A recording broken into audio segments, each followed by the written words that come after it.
Good morning प्यारे बच्चों, आप सभी का स्वागत है हमारे प्यारे से चैनल एडीएम ऑनलाइन क्लासेज में। आज हम लोग कक्षा 12वीं की भौतिक विज्ञान बुक 1 का पहला ही चैप्टर कूलाम का नियम तथा वैद्युत क्षेत्र, कूलाम का नियम तथा वैद्युत क्षेत्र, ये कुमार मित्तल वाली बुक से पढ़ाया जा रहा है। एनसीईआरटी की बुक में जो यहाँ के 4 चैप्टर आपको मिलेंगे वो पहली इकाई में मिलेगा, यानी कि 2 चैप्टर्स कूलाम के नियम, वैद्युत क्षेत्र, गॉस का प्रमेय, ये पहले चैप्टर में, और विभव और संधारित्र दूसरे चैप्टर में मिलेंगे। और वही चीजों को यहाँ पे 4 चैप्टर में अलग अलग डिवाइड किया है कुमार मित्तल वाली बुक से।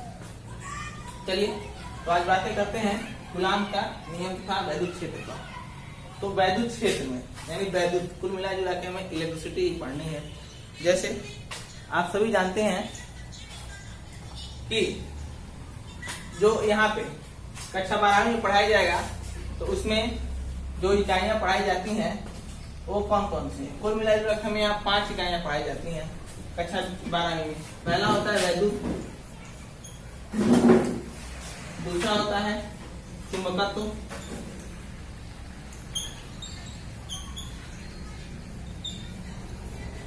तीसरा है प्रकाशिकी,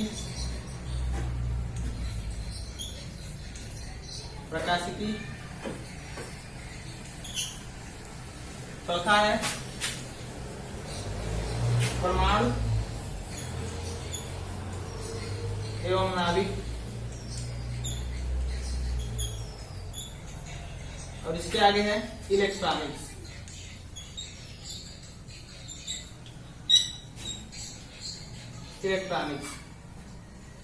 ये 5 यहाँ पे 5 पार्ट में आपके 12वीं के पूरे सिलेबस को डिवाइड किया गया है।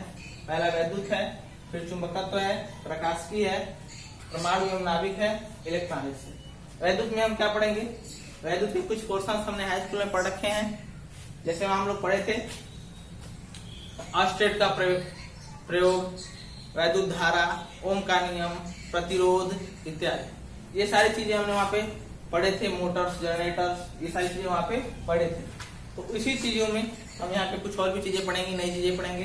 वैद्युत में चुंबकत्व में आता है चुंबक की प्रॉपर्टी, जैसे बहुत ये हमारा जो पृथ्वी है, कहते हैं लोग एक प्रकार का चुंबक है। पृथ्वी एक प्रकार का चुंबक है, इसके भी 2 ध्रुव हैं, उत्तरी ध्रुव, दक्षिण ध्रुव, यानी मैग्नेटिक प्रॉपर्टी, जो पदार्थों के चुंबकीय व्यवहार होते हैं, इसके बारे में अध्ययन इसमें करेंगे। प्रकाश की यानी कि लाइट, सूर्य से जो हमारी ऊर्जा जिस रूप में आती है वही प्रकाश है, या प्रकाश की सहायता से हम देख सकते हैं। तो प्रकाश के बारे में सभी हम यहाँ पे अध्ययन करेंगे। यहाँ परमाणु एवं नाभिक, तो परमाणु और नाभिक में हम लोग कक्षा 11वीं के रासायनिक विज्ञान में हम पढ़े थे परमाणु की संरचना, आधुनिक एवं प्रारंभिक। फिर परमाणुओं में उनके इलेक्ट्रॉनों की जो व्यवस्था होती है, ऑर्बिटल्स, कक्षक, कोश, उपकोश, फिर नाभिक इत्यादि, ये सारी चीजें पढ़े थे। तो यहाँ पे हम इनके बारे में भौतिकी अध्ययन करेंगे और नाभिक के बारे में भी। और नाभिक की यहाँ पे क्रियाएं पढ़ाई जाएंगी। 2 क्रियाएं होती हैं, नाभिकीय संलयन और नाभिकीय विखंडन की। अब आगे आता है इलेक्ट्रॉनिक्स। तो इलेक्ट्रॉनिक्स में क्या पढ़ाए जाएंगे आपको? जैसे हम लोग जानते हैं कि जो पदार्थ हैं वह ठोस पदार्थ हैं। इनको 2 कैटेगरी में बांटा गया है, एक होते हैं धातु, एक होते हैं अधातु। लेकिन इनके अलावा भी एक और भी पदार्थ होता है जो धातु और अधातुओं दोनों की गुण रखता है, उसे हम कहते हैं उपधातु। क्या कहते हैं? उपधातु, सेमी कंडक्टर्स। तो सेमी कंडक्टर यानी कि उपधातु और उपधातुओं की प्रॉपर्टी, उसमें और उस धातुओं में कैसे विद्युत का चालन होता है, यही सारी चीजें हम लोग यहाँ इलेक्ट्रॉनिक्स में पढ़ेंगे। जैसे इलेक्ट्रॉनिक्स के अभी बहुत सारे हमारे पास यंत्र, हमारे यहाँ बहुत सारे यंत्र इलेक्ट्रॉनिक्स के मौजूद हैं। जैसे हमारा टीवी है, ये भी इलेक्ट्रॉनिक्स है, मोबाइल हम लोग चलाते हैं, रेडियो है, ये सारे कैसे हैं? इलेक्ट्रॉनिक्स के यंत्र हैं। तो इन्हीं सब चीजों के बारे में हम यहाँ पे पढ़ेंगे। तो जो वैद्युत और चुंबकत्व है, इन दोनों को आपको पहली बुक में पढ़ना है। ये दोनों आपको बुक 1 में मिलेंगे।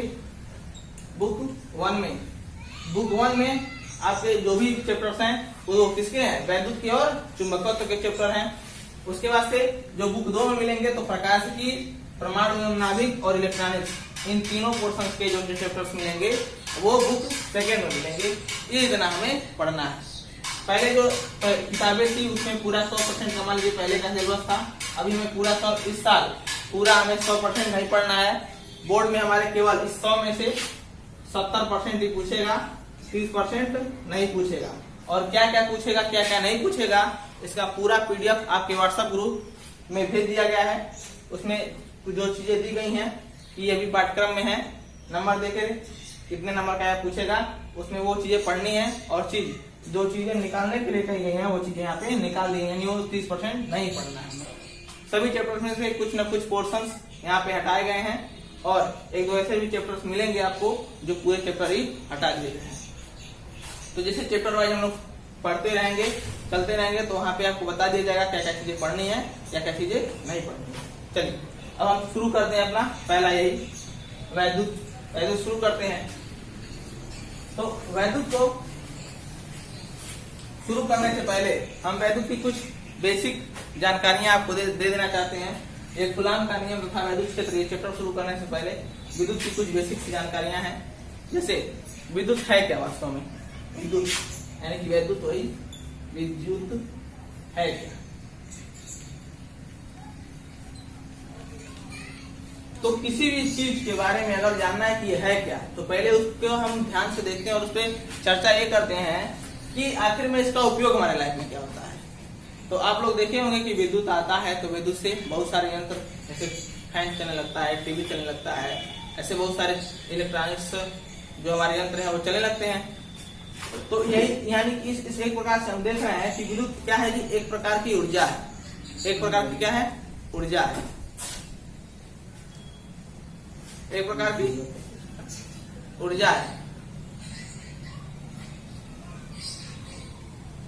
हाँ, वीडियो जो है थोड़ा सा ये हो रहा होगा, वाइब्रेट कर रही है, ऐसे लग रहा होगा कंपन कर रहा है। ये इसलिए होता है कि हवाएं जो खुला क्लास है तो हवाएं जब चलती हैं, क्योंकि ये फिगर ही ले रहा है ना, तो यहाँ से आवाज भी जाती है, तो हवाएं इस वाइब्रेशन को क्या करती हैं, डिस्टर्ब करती हैं। इसलिए वो जो फिगर आ रहा होगा आपका थोड़ा सा वाइब्रेशन के साथ आ रहा होगा।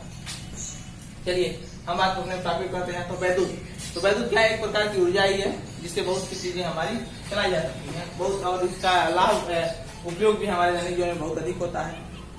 अब विद्युत होता क्या है, वैद्युत चलता कैसे है, तो वैद्युत की परिभाषा क्या है, हाई स्कूल में आपने पढ़ रखा है कि वैद्युत धारा की परिभाषा। वैद्युत धारा होता क्या है, आवेशों के प्रवाह की दर को हम वैद्युत धारा कहते हैं।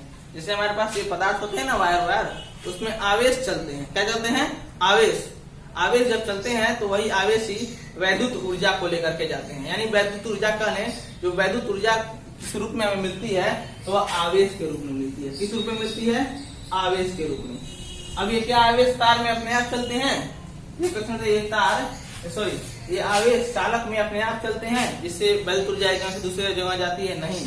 इस आवेश को ले जाने के लिए तार में मुक्त इलेक्ट्रॉन उपस्थित होते हैं। क्या होते हैं, मुक्त इलेक्ट्रॉन उपस्थित होते हैं, और वही मुक्त इलेक्ट्रॉन इन आवेशों को एक जगह से दूसरी जगह ले जाते हैं। यानी कि जैसे बोर्ड में आपकी बिजली आई, फिर वहां से तार के द्वारा फैन में जाती है और फैन चलने लगता है। तो यानी कि इलेक्ट्रॉन और मुक्त इलेक्ट्रॉन उपस्थित होते हैं जो आवेश वाहक होते हैं, और आवेशों को ले जाकर के वहां पे रखते हैं जहाँ पे उसकी आवश्यकता होती है, और फिर उसका उपयोग किया जाता है। ये चीजें तो जब हम वैद्युत के बारे में पढ़ेंगे, हम जानते हैं कि समझ गए होंगे, छोटा सा ही ये वैद्युत के बारे में छोटा सा आपको दिया गया है डिस्क्रिप्शन, या ऐसे कहने की छोटा बहुत कम में एक्सप्लेन किया गया है। चैप्टर जैसे आप लोग पढ़ेंगे चीजें क्लियर होती चली जाएंगी। अब जो वैद्युत हमें यहाँ पढ़नी है कक्षा 12वीं में, ये 2 पोर्शन में पढ़नी है, यानी इसके भी 2 भाग हैं, विद्युत के भी 2 भाग हैं। कौन कौन से, पहला है स्थिर वैद्युत। वैद्युत का अर्थ समझ गया ना, आवेश, कुल मिला के आवेश। तो स्थिर वैद्युत की आवेश ही है तो वैद्युत भी है, स्थिर विद्युत की या वैद्युत की माने वैद्युत। और दूसरा होता है वैद्युत चालन। अब स्थिर वैद्युत की क्या होता है, ये 2 क्वेश्चन पढ़ने हमें विद्युत के। अब स्थिर वैद्युत की क्या होता है, स्थिर मतलब रुका हुआ, और वैद्युत यानी वैद्युत मतलब होता है आवेश, हमने बताया। यानी आवेश जब रुका हुआ है, तब इसकी गतिविधियों का जो अध्ययन हम करेंगे वह किसके अंतर्गत आएगा, स्थिर वैद्युत के अंतर्गत। जब आवेश रुका हुआ है, इसके मतलब रुका हुआ, वैद्युत की मतलब आवेश, आवेश रुका हुआ है किसी एक जगह, और फिर आवेश के रुके होने पर जब हम उसकी गतिविधियों का अध्ययन करते हैं तो वो किसके अंतर्गत आता है, स्थिर वैद्युतिकी के अंतर्गत आता है। वैद्युत चालन क्या क्या है? अब वैद्युत चालन यानी वैद्युत मतलब आवेश, चालन मतलब चल रहे हैं।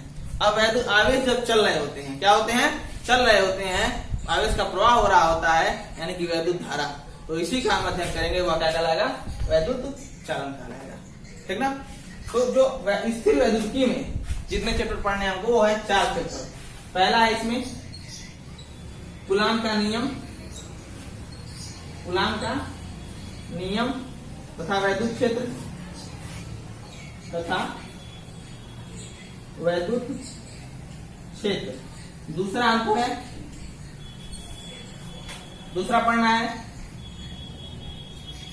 गॉस का वैद्युत फ्लक्स, वैद्युत फ्लक्स तथा वैद्युत फ्लक्स का गॉस का प्रमेय,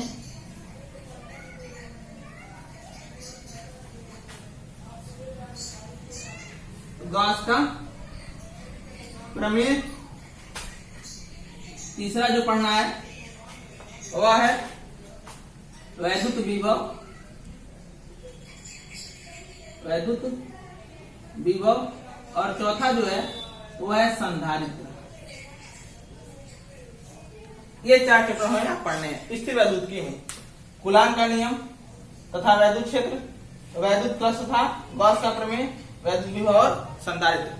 वैद्युत चालन के अंतर्गत जो 2 चैप्टर पढ़ने हैं, तो पहला है यहाँ पे वैद्युत धारा, वैद्युत धारा, और दूसरा है किरचॉफ का नियम, किरचॉफ का नियम तथा सेल, तथा सेल, ये पढ़ने हैं। स्थिर वैद्युतिकी में कूलाम का नियम तथा वैद्युत क्षेत्र, वैद्युत फ्लक्स तथा गॉस का प्रमेय, वैद्युत विभव, संधारित्र। यहाँ पे वैद्युत धारा, किरचॉफ नियम तथा सेल, यानी कुल मिला के वैद्युत वाला जो पोर्शन है इसके अंतर्गत ये 4 यहाँ पे और 2 यहाँ पे, ये 6 चैप्टर आपको पढ़ाया जाएगा। उसके बाद से 7वें चैप्टर से आपका चुंबकत्व शुरू होगा। क्या होगा? चुंबकत्व। तो चलिए अब इसी से पहला ये टॉपिक उठाते हैं, कूलाम का नियम वाला। तो कूलाम का नियम आपका देखिए यहाँ पढ़ा भी है, क्लास 12 चैप्टर 1 कूलाम का नियम तथा वैद्युत क्षेत्र। अब आइए अब यहाँ बात करते हैं।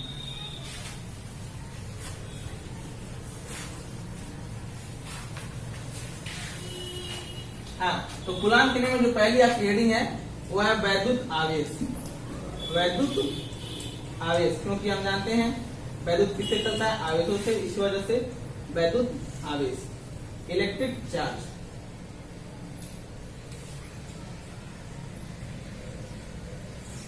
पीडीएफ आपके व्हाट्सएप ग्रुप में भेज दिया गया है। चलिए अब वैद्युत आवेश को देखते हैं। तो वैद्युत आवेश वास्तव में होता क्या है? तो अगर इसकी परिभाषा अगर हम देखें तो आवेश जो होता है ना, आवेश, तो आवेश की कोई एक्यूरेट परिभाषा हम दे नहीं सकते। ये सिर्फ और सिर्फ किसी पदार्थ का एक अभिलाक्षणिक गुण होता है। क्या होता है? एक अभिलाक्षणिक गुण होता है जो यह बताता है कि वह पदार्थ कितना अधिक वैद्युतमय है। जैसे अगर देखें हम कि द्रव्यमान जो होता है किसी पदार्थ को, किसी पदार्थ का क्या बताता है? यही बताता है कि वह पदार्थ कितना अधिक भारी है, कितना हल्का है। द्रव्यमान यही बताता है। द्रव्यमान की कोई परिभाषा अभी नहीं दी गई है। वैसे तो हम किलोग्राम के हिसाब से दे सकते हैं, खैर वो बातें अलग हैं। त्वरण और बल यम और टू क्या करके त्वरण करके वहां से हम दे सकते हैं, लेकिन एक्यूरेट परिभाषा कोई नहीं है। तो जिस प्रकार से द्रव्यमान किसी पदार्थ का एक अभिलाक्षणिक गुण होता है, वह बताता है कि वह वस्तु कितनी भारी अथवा हल्की है। ठीक उसी प्रकार से हमारा जो आवेश है वह भी किसी पदार्थ का एक अभिलाक्षणिक गुण है जो यही बताता है कि वह आवेश, कि वह पदार्थ कितना अधिक वैद्युतमय है। या फिर ऐसे कह सकते हैं कि वैद्युत आवेश किसी पदार्थ का वह अभिलाक्षणिक गुण है जो उसके वैद्युतमय होने का संदेश देता है। वैद्युत मतलब कि अगर पदार्थ में आवेश उपस्थित है तो वह वैद्युत का चालन कर सकता है। अब आगे आप देखते हैं कि नोट्स में आपको लिखाया गया था वैद्युत आवेश के बारे में कुछ चीजें लिखाई गई थी। तो बचपन में हम लोग एक प्रयोग करते थे यहाँ भी बहुत से लोग करते होंगे। पेन की नीब, पेन को लेते थे, पेन को सर में रगड़ते थे और फिर कागज के छोटे छोटे टुकड़ों को आकर्षित उसके पास ले जाते थे, तो वह उनको आकर्षित करते थे। क्या करते थे? आकर्षित करते थे। आखिर में यह गुण आता क्या है? जिसे क्या किए, पहले पेन की नीब लिए, इसको सर में रगड़े और कागज के टुकड़ों को जब इसके पास लेके आए तो क्या करते थे, इसको अपने आप तरफ आकर्षित करते थे। तो यह देखा गया कि यानी कि जो उसके अंदर आकर्षण का जो गुण आ रहा है पेन के अंदर, अब पेन की जो नीब होती है यानी कि आगे का जो नीब होता है जिसे हम लोग लिखते हैं, तो उसे हम लोग कहते हैं कि वो धातु की होती है। देखते हैं हम लोग धातु की है। और जब हम लोग रगड़ते हैं तो रगड़ने पर क्या होता है, वो चीजों को आकर्षित करने लगता है, हल्की चीजों को, कागज के टुकड़े छोटे छोटे, क्योंकि वो हल्का होता है। तो देखते क्या है, अब हम जानते हैं धातुओं की परिभाषा के अनुसार कि एक या एक से अधिक इलेक्ट्रॉन त्याग कर धनायन बनाने की प्रवृत्ति रखते हैं। एक या एक से अधिक इलेक्ट्रॉन त्याग कर धनायन बनाने की प्रवृत्ति रखते हैं। तो वही जब हम पेन की नीब को क्या करते हैं, रगड़ते हैं तो उसमें से इलेक्ट्रॉन क्या होते हैं, मुक्त हो जाते हैं। क्या होते हैं?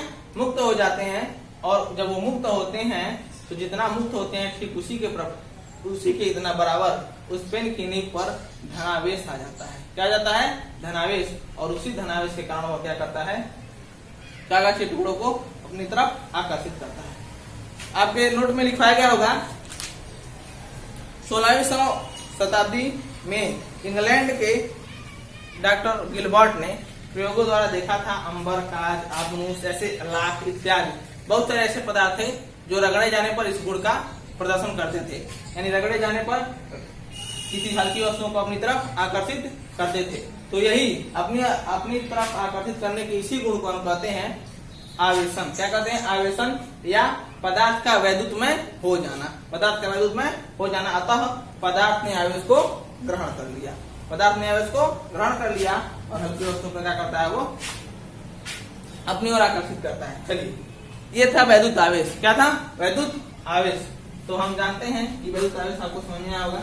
अब बात करते हैं कि वैद्युत आवेश आखिर में कितने प्रकार के होते हैं। तो बचपन से सुनते हुए आ रहे हैं, बचपन से नहीं फिर भी जब से आप लोग मैच्योर हुए होंगे कक्षा 8वीं के बाद सुनते हुए आ रहे होंगे कि वैद्युत आवेश जो है 2 प्रकार के होते हैं, एक धनात्मक, एक ऋणात्मक। यानी धन आवेश एक, ऋण आवेश। एक धन आवेश, एक ऋण आवेश। जब किसी पदार्थ पे प्लस लिखा होता है यह धनावेश होता है, किसी पदार्थ पे माइनस लिखा है तो यह ऋणावेश होता है। वैद्युत आवेश 2 प्रकार के, एक धनात्मक, एक ऋणात्मक। अब क्या होता है, क्या धनावेश और ऋणावेश होते क्या? जैसे हम कोई एक पदार्थ लें, सोडियम, एक तो है ना, कक्षा 11 में पढ़े आपने। सोडियम का परमाणु भार कितना होता है, सॉरी परमाणु क्रमांक कितना होता है, 11। कितना होता है, 11 होता है। इसके बाहरी कोश में 1 इलेक्ट्रॉन होता है, हम जानते हैं। अरे इस प्रकार से या इसका नाभिक हो गया, या पहला कोश, या दूसरा कोश, या तीसरा कोश। अब पहले कोश में जानते हैं अधिकतम 2 इलेक्ट्रॉन हो सकते हैं, दूसरे कोश में अधिकतम 8 इलेक्ट्रॉन, 1 2 3 4 5 6 7 8। अब 8 2 10, सिर्फ और सिर्फ एक बचा ना। सोडियम का परमाणु क्रमांक 11 होने का मतलब इसमें 11 प्रोटॉन है, 11 न्यूट्रॉन इलेक्ट्रॉन है। ठीक, तो यह 11 प्रोटॉन नाभिक में होते हैं, हम जानते हैं। अब ये इलेक्ट्रॉन जो होते हैं 11 वो आसपास के कक्षाओं में क्या करते हैं, चक्कर लगाते हैं। तो पहली कक्षा में 2, दूसरी में 8, 8 और 10 हुए, 1 बचा। और अपने बाहरी वाले कक्षा में यह 1 वाला यहाँ पे उपस्थित है। तो अब सोडियम हम जानते हैं सभी जो ये होती हैं, सिर्फ अक्रिय गैसों को छोड़ के सभी तत्वों के परमाणु जो होते हैं, यह अपना अष्टक पूरा करने के लिए इलेक्ट्रॉनों का स्थानांतरण, इलेक्ट्रॉनों का साझा करते रहते हैं। तो अब यहाँ पे इसको बाहरी कोश का अष्टक पूरा करना है, बाहरी कोश में 8 इलेक्ट्रॉन करना है। अब इसको 7 इलेक्ट्रॉन चाहिए, और तो किसी से जब 7 इलेक्ट्रॉन लेगा तो इसकी जो व्यवस्था है वो बिगड़ जाएगी। तो यह करता क्या है कि इससे अच्छा अपना यह बाहरी कोश का इलेक्ट्रॉन निकाल दे। तो जब यह इलेक्ट्रॉन निकालेगा तब इसका बाहरी कोश कौन बन जाएगा, यह हो जाएगा। और इसमें इसके 8 इलेक्ट्रॉन है, यानी इसका अष्टक पूरा हो गया और वही इलेक्ट्रॉन बाहर आ गया। क्या आ गया, बाहर। तो सोडियम जब 1 इलेक्ट्रॉन त्याग देता है तो इस पे 1 न्यूट्रॉन प्लस चार्ज आ जाता है, यानी क्या हो गया, ये धनावेश हो गया। क्या हो गया, धनावेश। अतः यह आवेशित हो गया। क्या हो गया जी, आवेशित हो गया। और यही जो इलेक्ट्रॉन निकलता है ना, इसी इलेक्ट्रॉन को हम कहते हैं मुक्त इलेक्ट्रॉन। क्या कहते हैं, मुक्त इलेक्ट्रॉन। ये इलेक्ट्रॉन निकलता है। अतः यहाँ से क्या बन गया, धनावेशित हो गया। अब इसी इलेक्ट्रॉन को अगर कोई अन्य पदार्थ है वह ग्रहण कर लिया तो वह ऋणावेशित हो जाता है। तो ठीक इसी यहाँ से हम लोग समझ गए कि धनावेशित क्या होते हैं और ऋणावेशित क्या होते हैं। तो वैद्युत आवेश दो प्रकार के होते हैं, धनावेशित और ऋणावेशित। ये चीजें समझ में आ गई। चलिए अब बात करते हैं। तो यहाँ से हमने क्या देखा कि जब किसी पदार्थ में से एक या एक से अधिक इलेक्ट्रॉन निकलता है तो उस पर उतने यूनिट का धनावेश आता है, उतने यूनिट का धनावेश आता है। और यदि कोई पदार्थ एक या एक से अधिक इलेक्ट्रॉन ग्रहण करता है तो उस पर उतने यूनिट का क्या आता है, ऋणावेश आता है। क्या आता है जी, ऋणावेश। अब ये यूनिट क्या है, तो जो यूनिट होता है ना, तो इलेक्ट्रॉन और प्रोटॉन पर हम जानते हैं समान आवेश होते हैं, लेकिन बस चिन्ह क्या होता है इनका, प्रोटॉन पर प्लस होता है, इलेक्ट्रॉन पर माइनस होता है। तो जो यूनिट बोली जाती है उसे हम इस से प्रदर्शित करते हैं, स्मॉल ई, और इसी का वैल्यू होता है 1.6 × 10⁻⁻90 गुलाम। गुलाम क्या होता है, आवेश का मात्रक होता है। क्या होता है जी, आवेश का मात्रक होता है।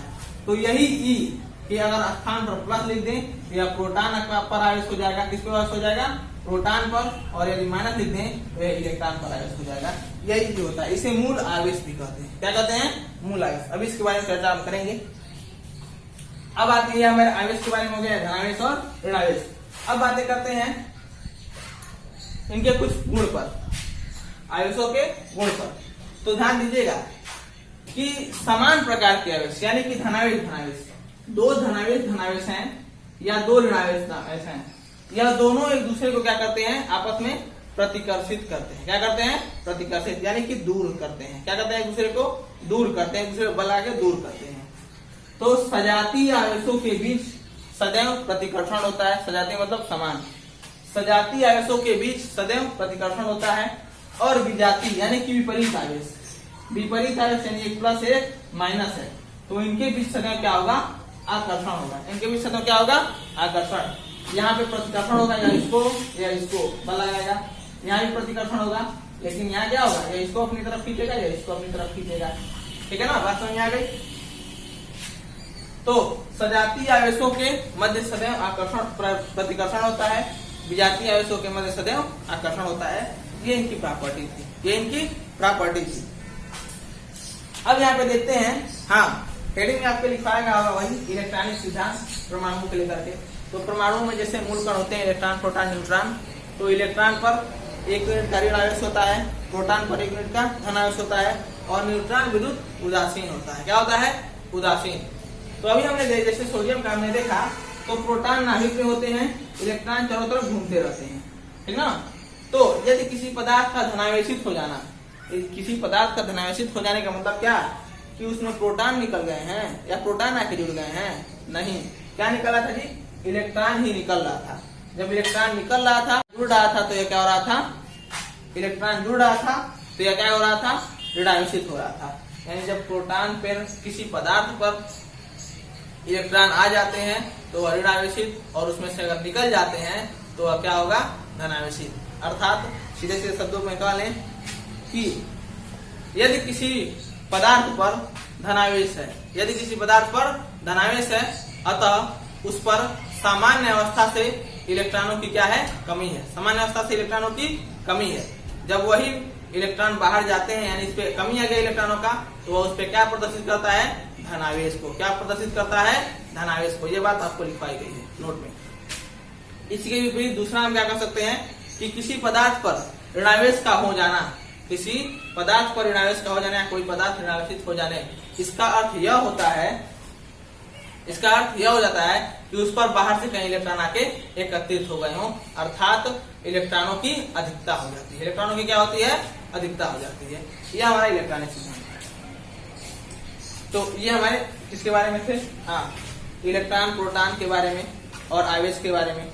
अब आता है आवेश संरक्षण का सिद्धांत। आपका हेडिंग होगा नोट में, आवेश संरक्षण का सिद्धांत। कि आवेश संरक्षण का सिद्धांत क्या होता है। तो जैसे हम लोग पढ़ते थे ऊर्जा संरक्षण का सिद्धांत, कि ऊर्जा न ही नष्ट की जा सकती है, न ही उत्पन्न की जा सकती है, सिर्फ एक रूप से दूसरे रूप में परिवर्तित की जा सकती है। ठीक उसी प्रकार से यहाँ भी है कि वैद्युत आवेश जो है न ही नष्ट किए जा सकते हैं न ही उत्पन्न किए जा सकते हैं, सिर्फ और सिर्फ एक पदार्थ से दूसरे पदार्थ पर स्थानांतरित किए जा सकते हैं। एक पदार्थ से दूसरे पदार्थ पर स्थानांतरित किए जा सकते हैं। जैसे अभी आपने देखा कि सोडियम से इलेक्ट्रॉन निकल रहे थे और बाद में अगर कहीं और कोई पदार्थ है तो वह इसको क्या कर लेगा, ले लेगा। तो यहाँ से इलेक्ट्रॉन निकले, इस पे धनावेश आ गया, वहां चले गए, फिर वही आवेश यहाँ से उठ करके उस पदार्थ पर चला गया। तो क्या हो रहा है, इलेक्ट्रॉन नहीं उत्पन्न किए जा सकते हैं न ही नष्ट किए जा सकते हैं, सिर्फ और सिर्फ एक पदार्थ से दूसरे पदार्थ में क्या किए जा रहे हैं, कन्वर्ट किए जा रहे हैं। कन्वर्ट नहीं, स्थानांतरित किए जा रहे हैं। यह था हमारा आवेश संरक्षण का सिद्धांत, वैद्युत आवेश संरक्षण का सिद्धांत। ठीक, ये इतनी बातें। अब आगे हम बात कर लेते हैं थोड़ी सी चर्चा मूल आवेश या आवेशों के क्वांटीकरण पर, मूल आवेश या आवेशों के क्वांटीकरण पर। इससे पहले बात करने पे थोड़ा सा आवेशों के बारे में और जान लेते हैं। जैसे आवेशों का सूत्र क्या होता है और आवेशों के मात्रक क्या होता है, आवेश को निकालते कैसे। देखिए अभी हम लोग कक्षा 10 में परिभाषा पढ़ रहे थे, कक्षा 10 में परिभाषा कि आवेश प्रवाह की दर को वैद्युत धारा कहते हैं, था वैद्युत धारा बराबर वैद्युत आवेश बटा समय। तो यहां से वैद्युत आवेश अगर मान निकालना है, इसका अगर उड़ा था तो मिल जाएगा वैद्युत आवेश बराबर वैद्युत धारा गुणे समय। ये मिल जाएगा वैद्युत आवेश बराबर वैद्युत धारा गुणे समय। अब वैद्युत धारा का मात्रा क्या होता है, कूलाम होता है। क्या होता है, कूलाम। वैद्युत आवेश का मात्रा कूलाम होता है, जिसे C से प्रदर्शित करते हैं, और वैद्युत आवेश को Q से प्रदर्शित करते हैं। किसे प्रदर्शित करते हैं, Q से। वैद्युत आवेश को Q से प्रदर्शित करते हैं और वैद्युत आवेश का मात्रा कूलाम को C से प्रदर्शित करते हैं। ठीक इसी प्रकार से वैद्युत धारा का मात्रा क्या होता है, एम्पियर होता है, जिसे A से प्रदर्शित करते हैं। किसे प्रदर्शित करते हैं, A से। और समय का मात्रा क्या होता है, सेकेंड होता है, जिसे यह सेकेंड या यस से प्रदर्शित करते हैं। तो एक कूलाम बराबर क्या मिला, 1 ampere second. 1 ampere second coulomb है क्या, वैद्युत आवेश का मात्रक है। विभव सूत्र अगर इसका लिखना चाहें तो कूलाम बराबर यानी कि वैद्युत आवेश का मात्रक कूलाम, और कूलाम बराबर 1 एम्पियर सेकेंड। 1 ampere second. अगर हम इसका विभव सूत्र लिखना चाहें तो एम्पियर का विभव सूत्र A होता है और समय का विभव सूत्र क्या होता है, T होता है। अतः कूलाम का विभव सूत्र क्या हो जाएगा, AT। क्या हो जाएगा जी, AT। यह हो गया इनका विभव सूत्र।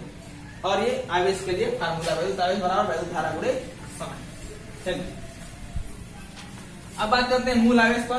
क्या बात करते हैं मूल आवेश पर, तो जैसे मूल कण हमारे इलेक्ट्रॉन, प्रोटॉन, न्यूट्रॉन होते हैं, तो हम जानते हैं प्रोटॉनों पर 1 यूनिट का धन आवेश, इलेक्ट्रॉनों पर 1 यूनिट का ऋण आवेश और न्यूट्रॉनों पर विद्युत उदासीन होता है। तो ठीक उसी प्रकार से मूल कण पर जितना आवेश होता है उसी आवेश को मूल आवेश कहते हैं। अर्थात प्रोटॉन पर आवेश प्रोटॉन पर आवेश, इलेक्ट्रॉन पर आवेश, ये प्लस में ये माइनस में, दोनों पर आवेश बराबर होते हैं। और इसी पे जितना आवेश होता है ना, उसी मात्रा को हम मूल कण कहते हैं और इसे E से प्रदर्शित करते हैं। क्या कहते हैं, E से प्रदर्शित करते हैं। किससे प्रदर्शित करते हैं, E से। E से प्रदर्शित करते हैं। तो यहाँ पे अगर E पर हम प्लस लिख दें तो ये क्या हो जाएगा, प्रोटॉनों पर आवेश। क्या हो जाएगा, प्रोटॉनों पर आवेश। और E पर माइनस लिख दें तो हो जाएगा इलेक्ट्रॉनों पर आवेश। इलेक्ट्रॉनों पर आवेश, फिर प्रोटॉनों पर आवेश E पर प्लस, इलेक्ट्रॉनों पर आवेश E पर माइनस। और इस E का वैल्यू कितना होता है, 1.6 into 10 to the power minus 90 coulomb. 1.6 गुणे 10 लगाते -19 कूलाम। अब प्रोटॉन पर लिखना है आगे प्लस लिख दीजिए और इलेक्ट्रॉन पर लिखना है तो आगे माइनस लिख दीजिए। यह हमारा क्या हो गया, इलेक्ट्रॉन पर आवेश -1.6 गुणे 10 लगाते -19 कूलाम। या प्रोटॉन पर आवेश हो गया इलेक्ट्रॉन पर। तो यही होते हैं मूल आवेश, इसी E को हम कहते हैं मूल आवेश। अब बात जरा ध्यान दीजिएगा, आवेशों का क्वांटीकरण जो है इसी चीज को बताता है कि जैसे हमने देखा किसी परमाणु में, ऐसा तो होगा नहीं कभी कि इलेक्ट्रॉन, हम जानते हैं किसी भी पदार्थ, किसी परमाणु का सबसे छोटा कण होता है, मूल कण होता है, इलेक्ट्रॉन और प्रोटॉन। इनको तोड़ा नहीं जा सकता, ऐसा नहीं हो सकता ना। किसी पदार्थ में आधा इलेक्ट्रॉन है, 1.5 इलेक्ट्रॉन है, 2.5 इलेक्ट्रॉन है, 4.5 इलेक्ट्रॉन है, ऐसा नहीं हो सकता। हमेशा मिलेगा 1 इलेक्ट्रॉन मिलेगा, 2 इलेक्ट्रॉन मिलेगा, 3 इलेक्ट्रॉन मिलेगा, 4 इलेक्ट्रॉन मिलेगा, डॉट डॉट डॉट। यानी जब भी मिलेगा इलेक्ट्रॉन अपने पूर्ण गुणज के रूप में मिलेगा। तो ठीक उसी प्रकार से किसी भी पदार्थ पर जब भी आवेश मिलेंगे वह इसी ई यानी कि मूल आवेश के पूर्ण गुणज के रूप में मिलेंगे। अर्थात जब भी मिलेंगे ई मिलेगा, 2e मिलेगा, 3e मिलेगा, डॉट डॉट डॉट, ऐसे और सारे ऐसे मिलते चले जाएंगे। यही होता है आवेशों का क्वांटीकरण। अब आता है किसी पदार्थ पर आखिर में आवेश की मात्रा निकालेंगे कैसे। तो किसी पदार्थ पर आवेश की मात्रा निकालने के लिए एक सूत्र होता है कि पदार्थ पर कुल आवेश Q बराबर N इंटू ई, N इंटू ई। अब Q बराबर कुल आवेश है, यह क्या होता है, यही हम लिख लें, किसी पदार्थ पर कुल आवेश, किसी पदार्थ पर कुल आवेश बराबर होता है प्रोटॉनों अथवा इलेक्ट्रॉनों की संख्या, या कहें मूल कणों की संख्या, मूल कणों की संख्या गुणे मूल आवेश, मूल आवेश। चलिए, तो इसको कहते हैं, डिनोट करते हैं Q से। अब मूल कणों की संख्या यानी कि इलेक्ट्रॉनों और प्रोटॉनों की संख्या, उस पे कितना इलेक्ट्रॉन उपस्थित है, उसमें कितना प्रोटॉन उपस्थित है, इसी की संख्या, इसे डिनोट करते हैं यंग से। और मूल आवेश हम जानते हैं क्या होता है, ई होता है इसका माने, अच्छे सबको पता ही है। तो यही होता है सूत्र किसी पदार्थ पर कुल आवेश निकालने के लिए, Q equal to N E. अब इस पे एक एग्जाम्पल देख लेते हैं, क्लियर हो जाएगा आप लोगों को। ऐसे देखिए, कर दिया कि अल्फा कण लेते हैं, क्या लेते हैं, अल्फा कण। अल्फा कण पर कितना आवेश, क्वेश्चन, कितना आवेश होगा, या अल्फा कण पर आवेश की मात्रा बताइए, बताइए। चलिए, तो बताते हैं कैसे। अब अल्फा कण हम जानते हैं, अल्फा कण हीलियम के नाभिक को कहते हैं। किसको कहते हैं, हीलियम के नाभिक को। यानी हीलियम के नाभिक मतलब हीलियम में से दोनों इलेक्ट्रॉनों को निकाल लें। हीलियम का परमाणु क्रमांक कितना होता है, 2, परमाणु भार 4 होता है। इसका मतलब 2 का, इसमें 2 इलेक्ट्रॉन है, 2 प्रोटॉन है और 2 ही न्यूट्रॉन है। 2 ही क्या है जी, न्यूट्रॉन। तो न्यूट्रॉनों पर तो कोई आवेश नहीं होता है, इससे हमें लेना देना नहीं है। और हमें क्या है जी, हमें किससे लेना देना है, प्रोटॉनों और इलेक्ट्रॉनों से। तो जब हीलियम का नाभिक कहा गया, हीलियम का नाभिक मतलब कि He2+, He2+, यानी 2+ का मतलब 1 इलेक्ट्रॉन निकलता है 1+, 2 इलेक्ट्रॉन निकलता है तो 2+, यानी 2+। He2+ का मतलब कि दोनों इलेक्ट्रॉन निकल गए हैं, दोनों इलेक्ट्रॉन क्या हुए हैं, निकल गए हैं। तो सिर्फ और सिर्फ क्या बचा जी, प्रोटॉन और न्यूट्रॉन बचा ना। तो न्यूट्रॉन पर कोई आवेश नहीं होता है, सिर्फ प्रोटॉन पर आवेश होता है। तो यहाँ प्रोटॉनों की संख्या कितनी है, 2 है। कितनी है, 2 है। हीलियम में 2 प्रोटॉन। चलिए हम जानते हैं, लिखेंगे सॉल्यूशन में, हम जानते हैं हीलियम के नाभिक को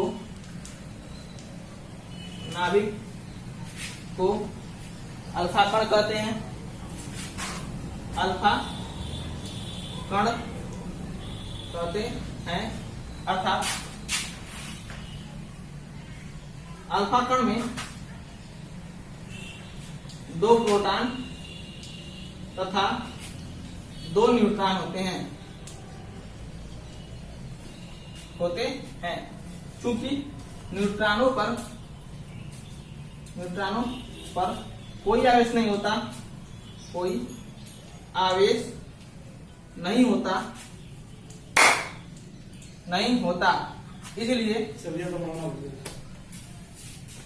अल्फा कण पर जो आवेश होगा, अल्फा कण पर जो आवेश होगा वह सिर्फ प्रोटॉनों की वजह से होगा। किसकी वजह से होगा, प्रोटॉनों, यानी 2 प्रोटॉनों के कारण। अब अल्फा कण पर जो आवेश होगा वह सिर्फ 2 प्रोटॉनों के कारण होगा। तो चलिए, यहाँ पे कितने मिले जी, मूल कण यानी प्रोटॉनों की संख्या कितनी मिली? 2 पर। तो यहाँ क्या मिला? n बराबर 2 यानी 2 प्रोटॉन है ना। मूल कणों की संख्या कितनी मिली? 2 मिली प्रोटॉनों की, तो 2 हुआ, n बराबर 2। और E बराबर हम जानते हैं कितना होता है 1.6 इंटू 10⁻90 कूलाम। तो कुल आवेश, तो अल्फा कण पर कुल आवेश Q बराबर N इंटू ई, N बराबर 2 रख दीजिए और E बराबर कितना है जी? प्लस है। अरे इस पर प्रोटॉन पर आवेश E प्लस, E का मतलब कितना होता है? क्योंकि प्रोटॉन है तो यहाँ पे प्लस होगा, तो यहाँ कर देंगे प्लस 1.6 इंटू 10⁻90 कूलाम। इसका जब गुणा कराएंगे तो 1.6 है यानी 16 दूनी 32 और 1 दशमलव है तो 3.2 गुणे प्लस में 3.2 गुणे 10⁻19 कूलाम। कितना मिला? अल्फा कण पर कुल आवेश कितना मिला? 3.2 गुणे -19 कूलाम। इतना ये करना है। अभी इसको अगर सीधे सीधे करना चाहें तो हम लोग जानते हैं सीधे कि अल्फा कण पर कितने आवेश होते हैं जी? अल्फा कण पर 2 प्लस चार्ज होता है, 2 यूनिट का प्लस चार्ज होता है। अतः अल्फा कण में 2 प्रोटॉन और 2 न्यूट्रॉन पाए जाते हैं।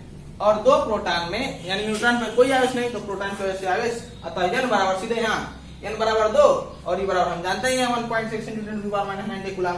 तो अल्फा कण पर कुल आवेश Q बराबर N इंटू E, 2 रख के E का मान रख दीजिए, गुणा करा दीजिए, आ गया। अतः अल्फा कण पर कुल आवेश कितना मिला? 3.2 गुणे 10⁻19 कूलाम। इस तरह से अगर किसी पदार्थ पर हमें इलेक्ट्रॉनों प्रोटॉनों की संख्या पता है यानी मूल कणों की संख्या पता है, तो उस पदार्थ पर हम आवेशों की मात्रा को निकाल सकते हैं। क्या कर सकते हैं? निकाल सकते हैं। बात समझ में आ गई? चलिए, ये हमारा आवेशों के लिए था। तो हम जानते हैं अब आवेशों के बारे में कोई अधिक दिक्कत आपको नहीं होगी। फिर भी जो दिक्कतें होंगी वो आप हमारे कमेंट बॉक्स में जरूर लिख सकते हैं, उसका निवारण आपको वहीं भी मिल जाएगा, या फिर व्हाट्सएप ग्रुप में भी आप उसका इसको पूछ सकते हैं कि जो आपको दिक्कतें हैं, जो भी डाउट्स हैं, व्हाट्सएप ग्रुप में भी पूछ सकते हैं। आज के लिए इतना ही। फिर अगले लेक्चर में हम आपको कूलाम का नियम यानी वैद्युत बल, कूलाम का नियम और वैद्युत क्षेत्र के बारे में बताएंगे। आज के लिए धन्यवाद।